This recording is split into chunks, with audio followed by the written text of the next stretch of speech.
देश में रहना होगा तो वंदे मातरम कहना होगा। तर त्यावेळेस त्यांनी म्हटलं की आम्ही वंदे मातरम म्हणणार नाही।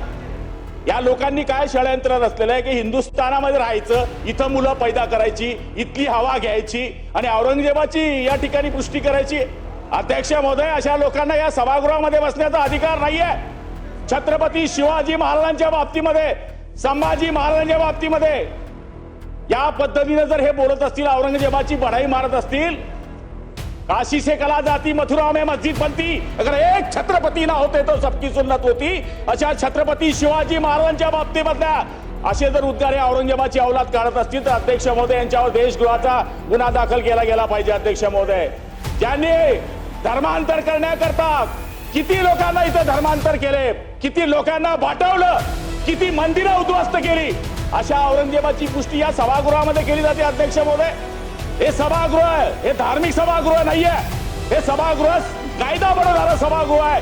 इथे जर तुम्ही कोणाची पुष्टी करत असाल अध्यक्ष महोदय, ते निषेधार्ह आहे, म्हणून अबू आझमीवर कारवाई केली पाहिजे ही आमची मागणी आहे।